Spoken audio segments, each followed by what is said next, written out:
F hub వారి పియాన్ ద ఫ్లీ గచ్చిబౌలిలో డిసెంబర్ 15న రాహుల్ సిప్లిగంచే Oscar range live concert. For booking contact. నమస్తే, నేను విజయ్. దేశంలో నిన్న జరిగినటువంటి ఒక ఘటన, ఆత్మహత్యకు ముందు దాదాపుగా 20 పేజీల పైగా ఆత్మహత్య లేఖను రాసి సూసైడ్ చేసుకున్నాడు ఒక ఐటీ ఎంప్లాయ్. అయితే భార్య వేధింపులు తట్టుకోలేక, ముఖ్యంగా న్యాయస్థానంలో తనకు జరిగినటువంటి అవమానాన్ని జీర్ణించుకోలేక ఆ ఉద్యోగి చనిపోవడం జరిగింది. దీనిపైన ఇప్పుడు యావత్ దేశమంతా కూడా పెద్ద స్థాయిలో చర్చ జరుగుతుంది. అదేవిధంగా మహిళలు, ముఖ్యంగా భార్యలు భర్తల మీద పెడుతున్నటువంటి వేధింపుల కేసులు ఎంతవరకు కరెక్టు, కోర్టులో సరైనటువంటి న్యాయం జరుగుతుందా లేదా, దీనిపైన విశ్లేషణ చేద్దాం. మనతో పాటు ఉన్నారు సీనియర్ హైకోర్టు అడ్వకేట్ పూజారి నాగేశ్వర గారు. నమస్తే నాగేశ్వర గారు. నమస్తే. వాళ్ళ దీని మీద ఒక పెద్ద చర్చ నడుస్తుంది. నిజంగా కోర్టులోకి వెళ్తున్నటువంటి కేసులన్నీ సరైనవేనా? అతను మాటలు చూస్తే నిజంగా భర్త బాధితుల కంటే భార్య బాధితులు ఎక్కువ ఉన్నారనుకోవచ్చు, అంతేనట్రా? అట్లేం లేదు. మ్యాట్రిమోనియల్ ఇష్యూ ఎప్పుడైనా ఇద్దరిది అది. ఎందుకు అంటే ఇప్పుడు ఒక కేసు అయిందనుకో, ఆపోజిట్ పార్టీ రావాల్సిందే కదా. ఇప్పుడు భర్త కేసు వేస్తే భార్య రావాల్సిందే, భార్య కేసు వేస్తే భర్త రావాల్సిందే. సో అట్లా మనం ఒక సైడ్ దాన్ని ఎప్పుడు చెప్పలేం దాన్ని. అంటే ఇప్పుడు ఆయన రాసినటువంటి లేఖ చూస్తే 20 పేజీల పైగా లేఖ రాశాడు. అందులోనే అది ఆ మెయిల్ కూడా చేశాడు. ఎవరికి? హైకోర్టుకి చేశాడు, సుప్రీంకోర్టుకి చేశాడు, వాళ్ళ ఫ్యామిలీ మెంబర్స్ చేశాడు.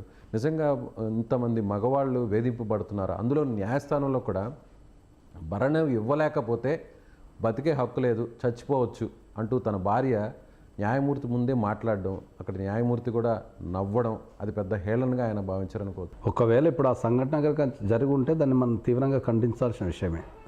ఎందుకంటే బిఫోర్ ద జడ్జి మనం ఏది మాట్లాడడానికి ఉండదు. ఎందుకంటే మనం ఏదున్నా కూడా జడ్జికి రిప్రజెంటేషన్ ఇవ్వాలి తప్ప మనము ఒక వ్యక్తిని దూషించే అధికారం కానీ, తిట్టే అధికారం కానీ అటు భార్యకు కానీ భర్త కానీ చట్టపరంగా లేవు.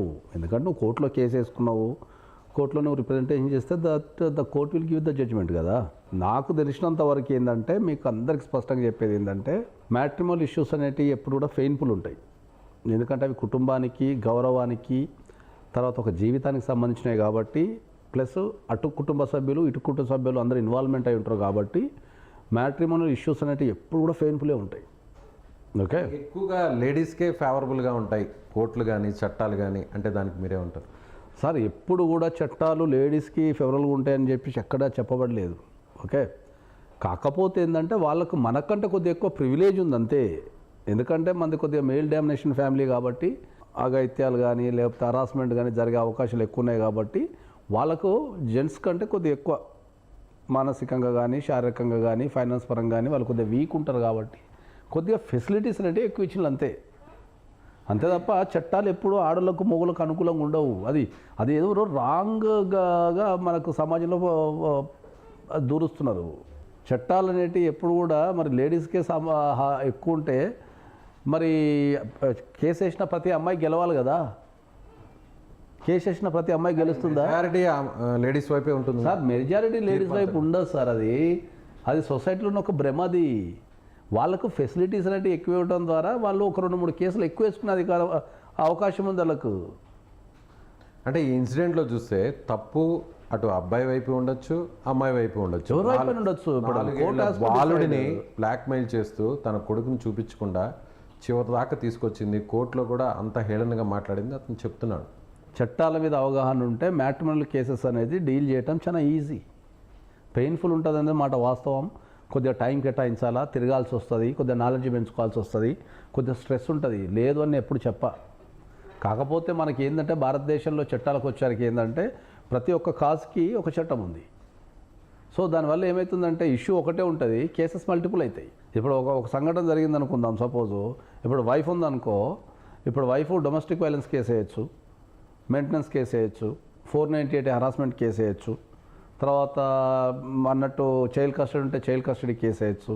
ఇట్లా కొన్ని అవి డిఫరెంట్ పర్పస్లో రెడీ చేయబడే చట్టాలు. అవి ఒక పర్టికులర్ కాజ్ కోసము తయారు చేయబడే చట్టాలు. అవి వాటిని ఏం చేస్తున్నాం మనం అంటే ఏంటంటే అన్నీ సతాయించడానికో బెదిరించడానికో అని వాటిని చాలామంది వాటిని మిస్యూజ్ చేస్తున్నారు. అవును. ఓకే, అంటే ఇలాంటి కేసుల్లో పూర్తి స్థాయిలో న్యాయం జరుగుతుంది అనుకోవచ్చా? అది ఎవరికైనా కానీ డెఫినెట్లీ జరుగుతుంది. ఇప్పుడు నేనైతే అందరికీ ఒకటే చెప్తున్నా, మ్యాట్రిమోనియల్ కేసుల వల్ల ఆత్మహత్య చేసుకునే పరిస్థితి అయితే ఏముండదు. ఓకే, మీరు స్ట్రెస్ గురవుతారు 100% వాస్తవం. ఎందుకంటే మీరు అనుకున్నట్టు కొద్దిగా కేసులు రన్ కావు, కొన్ని సందర్భాలలో అడ్వకేట్ స్పందించకపోవచ్చు, కొన్ని సందర్భాల్లో కేసులు డిలే అవుతుంటాయి. ఈ రకరకాల ఇష్యూల వల్ల ఏంటంటే వాళ్ళకి స్ట్రెస్ ఉంటుంది. ఒకవైపు ఏజ్ పెరుగుతుంటుంది, ఇంట్లో తల్లిదండ్రులు ఉంటారు, వాళ్ళకి ఏజ్ పెరుగుతుంటుంది, రకరకాల ప్రాబ్లమ్స్ వస్తుంటాయి. ఇటు కెరియర్ ఉంటుంది, కేసుల కోసం టైం కేటాయించాలా, అడ్వకేట్ ఆఫీస్కి వెళ్ళాలా, కోర్టుకి వెళ్ళాలా. ఇంకా చాలా సందర్భాల్లో భార్యాభర్తలు వేరే ప్రదేశాల్లో నివసిస్తూ ఉంటాయి. ఇప్పుడు ఒకరు ఈ కేసులో చూసుకుంటే ఈయన బెంగళూరు, వాళ్ళు యూపీలో. So every time he has to travel to 40 సార్లు ట్రావెల్ చేయాల్సి వస్తుంది. సో దాంట్లో మనకు చట్టాల్లో చాలా ప్రయోజనాలు ఉన్నాయి. కోర్టుకి వెళ్ళకుండా కూడా మనము జీపే వేసుకోవడం కానీ, లేకపోతే కోర్టు పర్మిషన్ తీసుకొని కానీ చాలా కేసులలో సుప్రీంకోర్టు మనకు క్లియర్ గైడ్లైన్స్ ఇచ్చింది. అంటే ఇప్పుడు డొమెస్టిక్ ఇలాంటి కేసులలో అటెండ్ కావాల్సిన అవసరం లేదు. మీకు మంచి అడ్వకేట్ ఉంటే అడ్వకేట్ కెన్ రిప్రజెంట్. కానీ వీడియో చూస్తే ఆ వీడియోకి ముందు అతను నీట్గా లేఖ రాయడం, ఏ పని చేసినా కూడా చాలా పకడ్బందీగా చేస్తాడు అంటారు. అదేవిధంగా స్నానం చేయడం, అతను దాదాపు శివనామస్మరణ చేసి ఆ తర్వాత అంతా సూసైడ్ లెటర్ క్లియర్గా రాసి ఆ లెటర్ అంతా కూడా అప్పుడు వాటిని మెయిల్ చేసి ఆ తర్వాత సూసైడ్ చేస్తున్నాడు. అంటే ఎంతో క్షోభకు గురైతే తప్ప బాగా పూర్తిగా చదువుకున్నటువంటి వ్యక్తి అందులో తన కుమారుడిని చూపించకుండా బ్లాక్మెయిల్ చేస్తూ భరణం విషయంలో పదే అనేక సార్లు డిమాండ్ చేయడం, కోర్టులోనే అవమానించడం, ఇవన్నీ సమాజంలో తలెత్తుకోలేక కోర్టులో అవమానం జరిగింది. చట్టాలన్నీ కూడా మహిళలకి అనుకూలంగా ఉన్నాయి, ఇక మనకి న్యాయం జరగదు అనేటువంటి ఉద్దేశంతోనే అతను అలా ఆత్మహత్య చేసుకున్నాడు అనుకోవచ్చు. ఇప్పుడు ఇవన్నీ మీరు చెప్పిన డిఫరెంట్ ఆస్పెక్ట్స్. పిల్లగాన్ని చూశాకో తండ్రికి 100% ఉంటుంది. దాని ఎగ్జిక్యూషన్ ప్రాబ్లం అవుతుంది. ఎగ్జిక్యూషన్ ప్రాబ్లం ఏమవుతుంది, చట్టంలో ప్రొవిజన్ ఏముంటుంది అంటే పిల్లగాడు ఎక్కడ ఉంటే అక్కడ కేసు వేయాలి. ఓకే, అక్కడ కేసు వేసినప్పుడు ఏంటంటే అక్కడికి మనం ప్రతిసారి పోవాలా. తర్వాత పిల్లగాడు ఎక్కడ ఉంటే అక్కడికి వెళ్ళి చూడాలా మనం. ఇప్పుడు సపోజ్ ఈ కేసు బెంగళూరు కేసు ఉంది అనుకుందాం, వాళ్ళు యూపీలో నివసిస్తున్నట్టుంది, ఎవరు వైఫ్ అండ్ చైల్డ్. సో పిల్లగాడిని చూడాలంటే ఈయన ఎక్కడి నుంచి ఎక్కడికి ట్రావెల్ చేయాలా, బెంగళూరు నుంచి యూపీకి ట్రావెల్ చేయాలా. పిల్లగాడిని వారానికి ఒక్కసారి చూడాలంటే ఎవ్రీ వీక్ పిల్లగాడిని చూస్తానికి వెళ్ళాలా, కోర్టు కేసులకి వెళ్ళాలా, అడ్వకేట్ని కలుస్తానికి వెళ్ళాలా. సో దీనివల్ల స్ట్రెస్ అయి ఉంటుంది. సో స్ట్రెస్ లేదు అది అని నేను చెప్పను. నేను ఏమంటా అంటే నువ్వు ఆర్గనైజ్ కనుక చేసుకుంటే ఏ కేసు అయినా కూడా ప్రొసీడింగ్స్ అనేటివి కొద్దిగా అర్థం చేసుకోగలిగితే ఏ కేసు అయినా కూడా మనం గెలిచే అవకాశం ఉంటుంది. ఇప్పుడు డిమాండ్ చేశారు, మొదట కొంత అమౌంట్ డిమాండ్ చేశారు, ఆ తర్వాత ఇంకా డిమాండ్ చేశారు, ఇలా పదే డిమాండ్ చేస్తూ వస్తున్నారు. చివరాఖరికి అతనే వేధింపులకు పాల్పడుతున్నాడు పదే చెప్తున్నారు. అతనే కట్నం కోసం ఎక్కువగా వేధింపులు చేస్తున్నాడని, అనవసరంగా కేసులని బనాయించారు అనేది అతను చేస్తున్నటువంటి ఆరోపణ. ఇప్పుడు ఏదైతే మీరు చెప్తున్నారో దాంట్లో ఇప్పుడు డిమాండ్ చేయడం అనేది ఒక కాన్సెప్ట్ ఉంది. అది ప్రతి కేసులో ఉంటుంది అది. ఓకేనా, ఎందుకంటే భారతదేశానికి వచ్చారికి ఏమవుతుంది అంటే ఏంటంటే మనకు ఎస్పెషల్లీ భారతదేశంలో పెళ్ళికి వచ్చారికి ఏంటంటే ఎవరైనా సరే అబ్బాయి సైడ్ అయినా అమ్మాయి సైడ్ అయినా సరే మన జీవితకాలం మొత్తం దాచుకున్న పైసల్ని ఖర్చు పెట్టి గ్రాండ్గా చేయాలనుకుంటాం మనం. సో భారతదేశంలో ప్రధానంగా డైవర్స్కి వచ్చే ప్రాబ్లం ఏంటి అంటే మీకు ఫైనాన్షియల్ ఇన్వాల్వ్మెంట్ అనేది ఎక్కువ ఉంటుంది వాళ్ళ స్థాయికి తగ్గట్టు. ఓకే, ఒక బీద వ్యక్తి అనుకో 5 లక్షలు 10 లక్షలు ఖర్చు పెట్టి పెళ్లి చేస్తారు, అది వానికి చాలా ఎక్కువ. ధనవంతులు ఉన్నారనుకో 1 కోటి రూపాయలు 2 కోట్లు 3 కోట్లు 5 కోట్లు పెట్టి ఖర్చు చేస్తారు. సో భారతదేశంలో పెళ్ళిళ్ళు అనేటివి కొద్దిగా ఆర్థిక సంబంధాలతో ముడిపడి ఉంటాయి. పెళ్ళి అనేది ఎప్పుడైనా ఒక వ్యక్తిగత స్వేచ్ఛ. ఈ కేసును పక్కన పెడితే ఒక పెళ్లి విషయంలో భరణం అంటే మనం భరణం కాకుండా మనం కట్నం అనుకుందాం. కట్నం ఇచ్చేటప్పుడు అతను స్థాయిని బట్టే కట్నం ఇస్తారు. తర్వాత గొడవలు వచ్చినప్పుడు భర్తది ఎంత తప్పు ఉందో భార్యది కూడా అదే స్థాయిలో తప్పు ఉంటుంది. లేదంటే 4 గోడల మధ్య ఇంట్లో ఉండాల్సినటువంటి గొడవ బయట కోర్టు వరకు వెళ్ళదు కదా, తప్పు ఇద్దరిది ఉంటుంది కదా. జనరల్గా జనాలకు వ్యవస్థ మీద అంటే చట్టాల మీద అవగాహన లేదు. ఫస్ట్ ఏంది, డౌరీ ప్రొహిబిషన్ యాక్ట్ ప్రకారం ఏంటంటే కట్నం ఇవ్వటం తప్పు, తీసుకోవడం తప్పు. కట్నం ఇచ్చినోడికి ఎంత శిక్ష పడుతుందో తీసుకోవడం కూడా అంత శిక్ష పడుతుంది. అది ఫస్ట్ పాయింట్. రెండోది వచ్చరికి ఏమవుతుంది అంటే ఏంటంటే నాకు తెలిసి ఈ మధ్య కాలంలో భారతదేశంలో కట్టాలు ఇచ్చిపుచ్చుకోవడం అయితే పెద్దగా ఏం లేదు. అది చాలామందికి చాలా కన్ఫ్యూజ్ అవుతుంటారు. ఎందుకంటే ఇప్పుడు ఒక ఆడపిల్ల ఉంది, ఆడపిల్ల ఉన్నప్పుడు మేము 50 లక్షల కట్నం ఇస్తాము, 50 ఎకరాల భూమి ఇస్తాము అంటారు జనరల్ అనుకుందాం మనం. 50 లక్షల కట్నం ఇస్తాము అంటే వాళ్ళు ఏం క్యాష్ ఏమి ఇస్తలేరు, గోల్డ్ ఎక్స్చేంజ్ అవుతుంది. గోల్డ్ తర్వాత 10 ఎకరాల భూమి ఇస్తామంటే ఆ భూమి అమ్మాయి పేరు మీదనే ఉంటుంది. ఎక్కువ సందర్భాలలో 80% ఆఫ్ ద సందర్భాలలో ఎప్పుడు కూడా మనం చెప్పిన ఏదైతే కట్నం అని మనం మాట్లాడుతున్నామో దానికి ట్రాన్సాక్షన్స్ ఎక్కువ జరగవు సార్, అమ్మాయి పేరు మీదనే ఉంటుంది. అంటే ఇవన్నీ పెళ్ళి ఎంతవరకు బాగుంటున్నాయి, పెళ్లి జరిగే టైంలో అసలు ఎక్కడ దీని గురించి చర్చే ఉండదు. కానీ ఇద్దరి మధ్య ఒక్కసారి దూరం పెరిగాక, అగాధం పెరిగాక, ఈ పంచాయతీ పోలీస్ స్టేషన్ కోర్టు వరకు వెళ్ళాక అక్కడ బలయ్యేది మగవాడే అనేది ప్రధానంగా ఈ కేసు తర్వాత ఎక్కువ వినిపిస్తున్నటువంటి వాదన కాదంటారా? సార్ ఇక్కడ మనం ప్రధానంగా చెప్పాల్సిన 2 విషయాలు. కోర్టు ప్రొసీడింగ్స్ మీద అవగాహన లేకనే మీరు ఆ మాట మాట్లాడుతున్నారు. ఇప్పుడు బలయ్యేది మగవాడే అని చెప్పి మీరు చెప్తున్నారు కదా.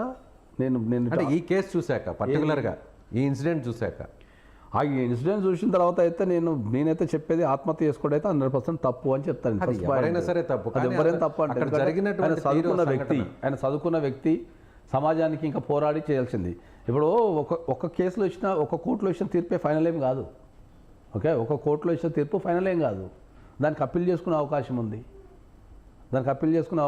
నువ్వు అప్పీల్కి వెళ్ళొచ్చు, ఫ్యాక్ట్స్ నిరూపించవచ్చు, అన్ని నిరూపించవచ్చు. అంటే కోర్టులో తీర్పులు కూడా కొంత గందరగోళంగా ఉన్నాయనుకోవచ్చు. నేను అదే చెప్తున్నా. లా నేను స్వయంగా రాసిన విషయం ఏంటి అంటే, లా ఈజ్ లైక్ అమీబా. అంటే చట్టానికి మనం సరైన నిర్వచనాన్ని ఎప్పుడు ఇవ్వలేము. ఓకే, ఇప్పుడు అమీబా అంటే ఇప్పుడు దేశంలో ఉన్న 140 కోట్ల మందికి అమీబాని గీయమని చెప్పండి, ఏ ఒక్కరు ఒక తిరగ గీయలేరు. సో అమీబా అనేది ఉంది, అది మారుతుంటుంది. చట్టం కూడా అంతే. ఒక ప్రాంతాన్ని బట్టి, వ్యక్తిని బట్టి, పరిస్థితిని బట్టి, ఒక అవసరాన్ని బట్టి, సామాజిక పరిస్థితులను బట్టి, దాన్ని అక్కడ ఉన్న జడ్జి అక్కడున్న ఫ్యాక్ట్స్ని బట్టి అక్కడ డిసిషన్ తీసుకుంటుంటారు. ప్రతిదానికి ఇట్లనే చేయాలా, ఇట్లనే రూల్ ఉందనేది ఎక్కడ లేదు దేశంలో. ఇప్పుడు మేమేమో రోజు మాట్లాడి ఉంటాం. గత 15 సంవత్సరాల నుంచి పొద్దున్న 6 గంటల నుంచి రాత్రి 12 దాకా చట్టాల మీదే మాట్లాడుతుంటాం. మేమేమో షార్ట్కట్లో చెప్తుంటాం. వాళ్ళకేమో ఇంకా మాట్లాడాలనిపిస్తుంటుంది, వాళ్ళకి తెలుసుకోవాలని ఉంటుంది. వాళ్ళు గూగుల్లో పోతే ఒకటి దొరుకుతుంది, మనము ఒకటి చెప్తాము. ఈ 2 వాళ్ళకి కంపారిజన్ కావు. ఓకే, ఒక్కొక్క చట్టాలు మొత్తం సమానంగా ఉన్నా కూడా కోర్టును బట్టి, రాష్ట్రాన్ని బట్టి, ప్రాంతాన్ని బట్టి, వ్యక్తులను బట్టి స్లైట్ చేంజెస్ ఉంటాయి. అంటే మెజారిటీ కేసుల్లో మేల్ డామినేషన్ ఎక్కువగా ఉండడం, ఫిమేల్స్ మీద హరాస్మెంట్ జరగడం వల్లే సో ఎక్కువగా కూడా పోలీసింగ్ కానీ, చట్టాలు కానీ, కోర్టులు కానీ ఫిమేల్స్కే ఎక్కువగా ఫేవర్ చేస్తారు అనేది కూడా చూస్తూ వస్తున్నాం. సో కొన్ని విషయాల్లో అంటే కొన్ని చోట్ల ఫిమేల్ డామినేషన్ ఉంటుంది, మేల్స్ కూడా హరాస్ గురవుతుంటారు, కానీ ఆ విషయాన్ని బయట ఎవరు పట్టించుకోరు. అలాంటి వారికి ఏం చేయాలి? ఇప్పుడు చట్టాలు ఉమెన్కి ఫేవర్ ఉన్నాయని ఎవరు చెప్పాలా? ఆ చట్టాల మీద పనిచేసే వ్యక్తులు చెప్పాలా. ఓకే, ఇప్పుడు మనం చట్టాల మీద పనిచేసే వ్యక్తులు అంటే ఎవరంటే రెగ్యులర్గా అడ్వకేట్స్ పనిచేస్తారు, న్యాయమూర్తులు పనిచేస్తారు. మిగతా వాళ్ళంతా కోర్టుకు వచ్చి చట్టాలు చదివి వాదించారు ఎవరు కూడా. ఓకే, ఇప్పుడు పోలీసింగ్ వ్యవస్థ ఉంది. జనరల్గా చెప్తాను, పోలీసింగ్ వ్యవస్థలో వాళ్ళు క్రైమ్కి సంబంధించి ఏదైనా జరిగినప్పుడు అన్నీ రాస్తారు, లాలు ఉన్న ప్రకారం ఫాలో చేసి వాళ్ళు కోర్టులో సబ్మిట్ చేస్తారు. కోర్టులో సబ్మిట్ చేసిన తర్వాత మంచి చెడు అనేది మేము చెప్పగలుగుతాం, వాదించగలుగుతాం, దాన్ని నిరూపించగలుగుతాం. ఇద్దరు వాదనలు విన్న తర్వాత ద జడ్జ్ విల్ డిసైడ్. ఒకవేళ పోలీస్ స్టేషన్కి వెళ్ళారికి ఏమవుతుందంటే, అమ్మాయి కంప్లైంట్ ఇచ్చింది కాబట్టి, కంప్లైంట్ అమ్మాయి కాబట్టి, విక్టిమ్ అమ్మాయి కాబట్టి, according to the complaint victim అమ్మాయి కాబట్టి అమ్మాయి సరే మాట్లాడుతుంటారు అంతే. అదే విక్టిమ్ అబ్బాయి అయితే, మేల్ అయితే, అదే కంప్లైంట్ మెయిల్ ఇస్తే కూడా వాళ్ళు తీసుకోవాలా?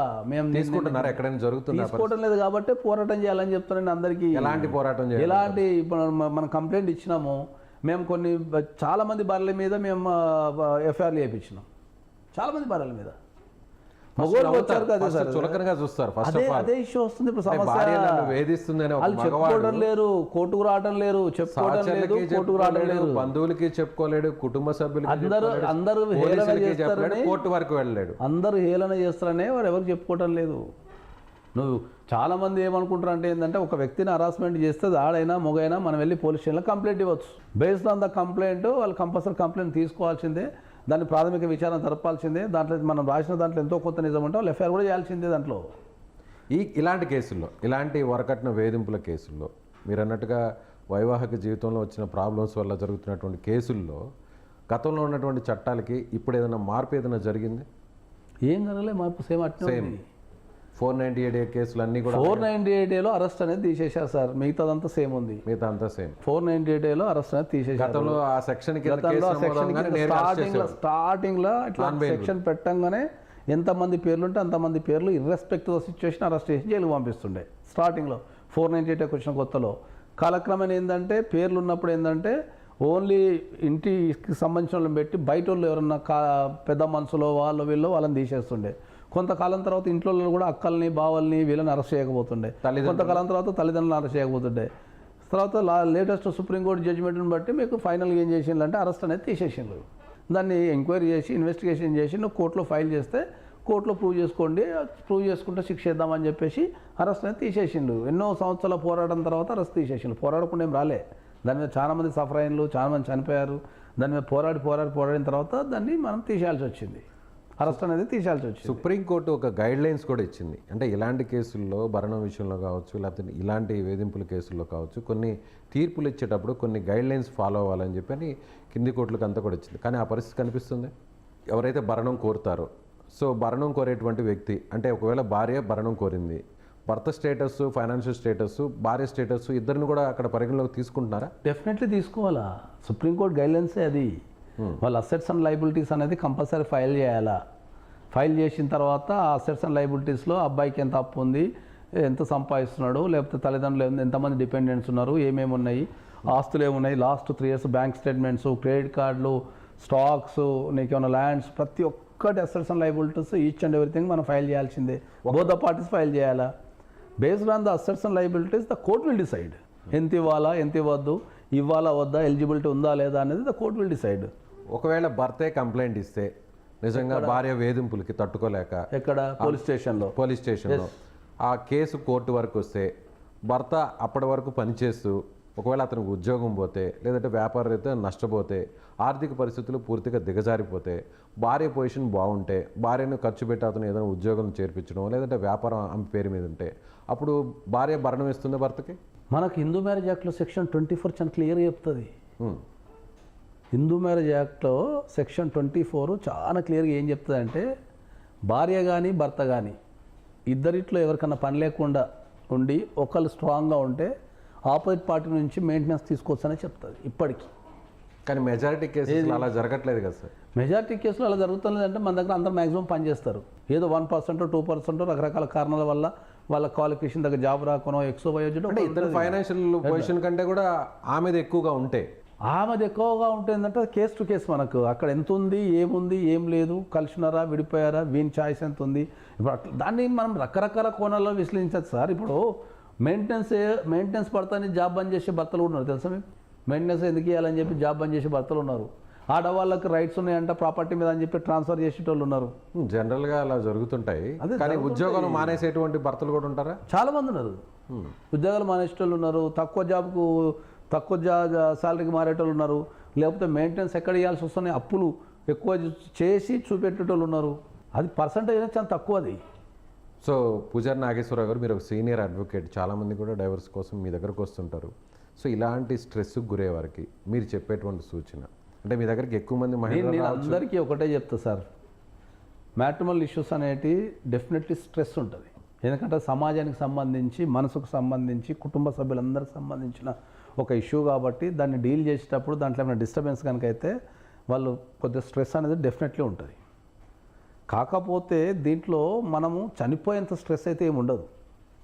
ఓకే, ఒక వ్యక్తి చనిపోయాడు అంటే వ్యవస్థ మీదనో అర్థం కాకనో, లేకపోతే స్ట్రెస్కి గురయ్యో, పక్కన అండగా నిలబడేటోళ్ళు లేకనో, ఓకే, వాళ్ళు చనిపోవడం అనేది జరుగుతుంటుంది. అవమానానికి గురయ్యో చాలా మంది ఉన్నారు. ఇప్పుడు భర్తని కొట్టేటోళ్ళు చాలా మంది ఉన్నారు. భర్తను కొట్టేటోళ్ళు చాలా మంది ఉన్నారు. మన టీవీలలో అప్పుడప్పుడు కొట్టేటోళ్ళని మనమే క్లిప్పింగ్స్ వేస్తుంటాం ఏదో రకరకాలుగా. అట్లానే భార్యను కొట్టేటోళ్ళు ఉన్నారు. అది కేసు టు కేసు. కాకపోతే ఏంటంటే మ్యాట్రిమోనల్ ఇష్యూస్ అనేటివి భారతదేశంలో చాలా కాంప్లికేటెడ్ ఉన్నాయి. ఎందుకంటే కాంప్లికేటెడ్ అనే పదానికి అర్థం ఏంటంటే, మీకు అర్థమయ్యేటట్టు ఒక భార్య ఉందనుకుందాం సపోజ్, భర్త మీద 4 రకాల మెయింటెనెన్స్ కేసులు వేయచ్చు. ఒక ఓన్లీ మెయింటెనెన్స్ కేసులో 4 రకాలు వేయచ్చు. 4 కేసులు ఎట్ ఏ టైం వేయచ్చు. డొమెస్టిక్ వైలెన్స్ యాక్ట్ కింద ఒకటి వేయచ్చు, హిందూ మ్యారేజ్ కింద ఒకటి వేయచ్చు, 125 CRPS కింద ఒకటి వేయచ్చు, తర్వాత అడాప్షన్ అండ్ మెయింటెనెన్స్ యాక్ట్ కింద కూడా వేయచ్చు. మరి భర్త మెయింటెనెన్స్ ఏనికి లేదు, అదే చెప్తున్నది. ఒకవేళ భర్త సంపాదన లేకుండా ఉండి భార్య సంపాదిస్తే మాత్రమే వేయచ్చు. ఇద్దరు సంపాదిస్తుంటే ఇప్పుడు వైఫ్కి లేదు జనరల్గా, కానీ ద కోర్ట్ విల్ డిసైడ్. అట్లా అప్లై చేసుకుంటే కూడా ఉన్నారు. ఇప్పుడు ఇద్దరు సంపాదిస్తున్నప్పుడు ఇద్దరు ఉద్యోగాలు సమానమైనటువంటి సంపాదన, ఇద్దరికి సమానమైన సంపాదన విడిపోతే మెయింటెనెన్స్ రాదు. జనరల్గా అయితే మెయింటెనెన్స్ రాదు. పిల్లలు ఉంటే మెయింటెనెన్స్ ఇవ్వాల్సి వస్తుంది. ఎవరు ఇవ్వాలి మెయింటెనెన్స్? మళ్ళీ భర్తే ఇవ్వాలి. ఎందుకంటే చిన్నపిల్లలు కాబట్టి సాధారణ బాధ్యత భర్తే ఉంది. ఇప్పుడు పిల్లల రైట్స్కి వచ్చారు కూడా భారతదేశంలో స్పష్టమైన చట్టాలు లేవు. నేను మీకు చెప్తానండి సమస్యలు ఏమున్నాయో. ఒక వ్యక్తి చనిపోయిన సమస్యలు ఏమున్నాయంటే, పిల్లలకు సంబంధించి భారతదేశంలో సరైన చట్టాలు లేవు పేరెంటింగ్కి సంబంధించి. ఫారిన్ కంట్రీస్లో డ్యూయల్ పేరెంటింగ్ ఉంటుంది. డ్యూయల్ పేరెంటింగ్ అంటే ఏంది, కొన్ని రోజులు అక్కడ కొన్ని రోజులు అక్కడ కానీ ఇక్కడ కానీ ఖర్చులు కానీ ఎక్స్పెన్సెస్ కానీ అవన్నీ సమానంగా పంచుకోవాలి వాళ్ళు. ఇక్కడ 3 రోజులు అక్కడ 3 రోజులు, లేకపోతే ఏదో వాళ్ళు. డ్యూయల్ పేరెంటింగ్ అంటే పిల్లలు అనేది ఇద్దరు ప్రాపర్టీ కాబట్టి అక్కడ డిస్టర్బ్ చేయరు పిల్లల్ని ఎక్కువ, వాళ్ళ మీద ఎక్కువ స్ట్రెస్ పనియరు. స్ట్రెస్ పనియకుండా ఏం చేస్తారంటే డ్యూయల్ పేరెంటింగ్లో సమాన హక్కులు ఇద్దరికి ఉంటాయి కాబట్టి ప్రతిదీ సమానంగా పంచి ఇచ్చేస్తారు. మన భారతదేశానికి వచ్చేసరికి ఏమవుతుంది అంటే డ్యూయల్ పేరెంటింగ్ అనే సిస్టమ్ లేదు. ఒక ఏజ్ లిమిట్ వరకు ఖచ్చితంగా తల్లి దగ్గరే ఉంటారు. అట్లానే 5 years వరకు తల్లి దగ్గరనే ఉండాలనేది మన చట్టంలో రాసి ఉన్నది. ఎందుకు అంటే మన కారణం ఏముంది అంటే మనకు పూర్వకాలంలో పిల్లలకు కావాల్సిన పోషకాహారం ఎక్కడి నుంచి వస్తుండే, తల్లి దగ్గర నుంచి, తల్లి దగ్గర నుంచే వస్తుండే. తల్లిపాలు, అప్పుడు ఈ పాల డబ్బాలు లేకపోతే ఇన్స్టెంట్ ఫుడ్ ఇంకా రకరకాల లేవు అప్పుడు. సో అప్పుడు 5 years వరకు, అప్పుడు 5 years కూడా పాలు తాగుతుండే. అవును. సో ఒక మనిషి పుట్టుక అనేది, వాని ఎదుగుదల అనేది, వానికి శరీరానికి కావాల్సిన పోషకాలు అనేటివి తల్లి దగ్గర నుంచే వస్తున్నాయి కాబట్టి ఇర్రెస్పెక్టివ్ ఆఫ్ ద సిచ్యువేషన్ తల్లి దగ్గరనే ఉండాలనేది పూర్వకాలంలో రాసిన దాన్ని. ఇప్పుడున్న సిచ్యువేషన్ వేరు. తర్వాత డ్యూయల్ పేరెంటింగ్ లేదు. డ్యూయల్ పేరెంటింగ్ లేకపోవడం వల్ల ఏంటంటే పిల్లలు మన ఇండియాలో ఏంటంటే పిల్లలు ఎవరు ఎత్తకపోతే వాళ్ళ దగ్గర ఉండిపోతున్నారు. అవును. ఓకే, ఆపోజిట్ పార్టీ పిల్లల రైట్ కోసం కొట్టడాల్సి వస్తున్నది.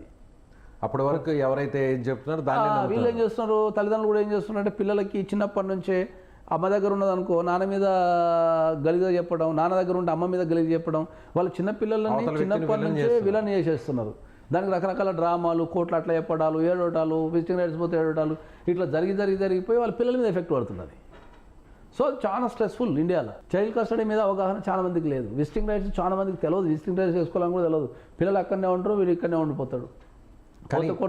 ఫైనల్గా ఇలాంటి ఇన్సిడెంట్స్ చూస్తే ఆకు వెళ్ళి ముళ్ళు మీద పడినా, ముళ్ళు వెళ్ళి ఆకు మీద పడినా, వైవాహిక జీవితంలో ఏదైనా సమస్యలు వస్తే విడిపోతే భార్యాభర్తలు, అది ఖచ్చితంగా బాధితుడు భర్తే అవుతున్నాడు, తప్పు ఒకవేళ భార్యదైనా కూడా అనేది చాలా వాదన వినిపిస్తుంది. కాదంటారా? భార్యాభర్తలకు నేను చెప్తున్నా, భార్యాభర్తలకు వైవాహిక జీవితంలో ఏ రకమైన సమస్య వచ్చి కోర్టుకు ఎక్కినా ఇద్దరు ఇబ్బంది పడతారు. మ్యాట్రిమోనల్ ఇష్యూస్ మీద కొట్లాడే ఫోరం ఎక్కడ లేదు. ఓకే, ఎందుకంటే ఇంతకుముందు చెప్పినట్టు ఇప్పుడు ఒక భర్త మీద 4 మెయింటెనెన్స్ కేసులు వేస్తే 4 అయినట్టే కదా.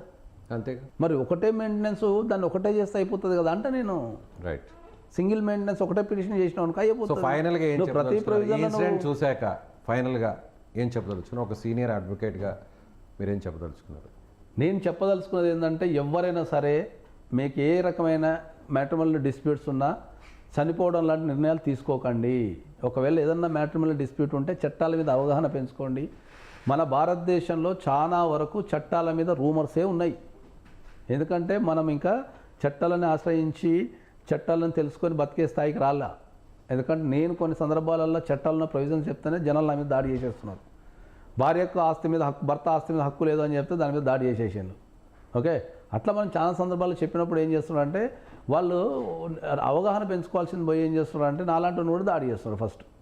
సో మీరు మ్యాట్రిమోనల్ ఇష్యూస్ అంటే డెఫినెట్లీ పెయిన్ ఉంటుంది, కాస్ట్ ఎఫెక్టివ్ ఉంటుంది, తిరగాల్సి ఉంటుంది, స్ట్రెస్ ఉంటుంది, కొద్దిగా జీవితంలో ఇబ్బంది అవుతుంది. కానీ మీరు వాటిని అర్థం కాకుండా మీరు చనిపోయేంత ఇష్యూ అయితే ఏముండదు. మీకు ఏదన్నా కారణం వల్ల కింది కోర్టులో ఏమైనా ఇబ్బంది కలిగితే మీకు పై కోర్టు ఉంటుంది, కొద్దిగా తిరగాల్సి ఉంటుంది. కాబట్టి అందరికీ నేను ఏం చెప్తా అంటే మ్యాట్రిమోనల్ ఇష్యూలు వచ్చినప్పుడు మీరు సాధ్యమైనంత వరకు కోర్టుకు రాకుండా అవుట్ ఆఫ్ ద కోర్టే దాన్ని పరిష్కరించుకోవడానికి ప్రయత్నించండి అని చెప్తా. పెద్ద మనుషుల ద్వారా కావచ్చు, లేకపోతే ఇతర అంశాలు కావచ్చు, ఫ్రెండ్స్ కావచ్చు, లేకపోతే మనకు సమాజంలో ఉన్న మంచి అడ్వకేట్స్ కావచ్చు, లేకపోతే కౌన్సిలింగ్ ఇచ్చేటోళ్ళు కావచ్చు, దాని ద్వారా సమస్యను పరిష్కరించుకోండి మ్యాక్సిమం సాధ్యమైనంత వరకు. సో మ్యాట్రిమోనల్ ఇష్యూ అనేది ఫస్ట్ ఎవ్వరు కూడా సుఖంగా బతకాలి అంటే పెళ్ళికి ముందు ప్రీమ్యారిటల్ కౌన్సిలింగ్ అనేది 100% తీసుకోవాలి ఫస్ట్. పెళ్ళి తర్వాత వచ్చినా కూడా మీరు మళ్ళీ మ్యారిటల్ కౌన్సిలింగ్ తీసుకొని దాన్ని సెట్ చేసుకోవాలా. సాధ్యమైనంత వరకు కోర్టుకు కానీ అడ్వకేట్ ఆఫీస్కి రాకుండా కానీ జీవితాన్ని గడిపేటట్టు చూడండి. Right sir. తప్పదు అన్నప్పుడు మాత్రమే కోర్టుని అప్రోచ్ కమ్మని చెప్తాం మనం. Right, thank you so much Nageswararao గారు. ఇది హైకోర్టు అడ్వకేట్ పూజారి నాగేశ్వరరావు గారు చెప్తున్నట్టుగా ఎవరు కూడా ఆత్మహత్యే శరణ్యం అని భావించవద్దు. ప్రతి సమస్యకు ఒక పరిష్కారం ఉంటుంది. ముఖ్యంగా సుభాష్ విషయంలో అందరూ కూడా ఆలోచించాల్సినటువంటి అవసరం ఉంది. ఏ వ్యవహారైనా సరే అంటే 4 గోడల మధ్య పరిష్కరించుకోకపోతే కుటుంబ సభ్యులు పెద్దల సమక్షంలో పరిష్కరించుకోవాలి. ముఖ్యంగా వైవాహిక జీవితంలో లేదు కోర్టులు పోలీస్ స్టేషన్ వరకు వెళ్తే మాత్రం కొంచెం ఒత్తిడికి గురి కాకుండా ధైర్యంగా ఉండాల్సినటువంటి అవసరం ఉంది. ముఖ్యంగా అన్నిటికంటే చట్టాల మీద సరైనటువంటి అవగాహన కలిగి ఉండాలని పూజారి నాగేశ్వరరావు గారు చెప్తున్నారు. Thank you so much.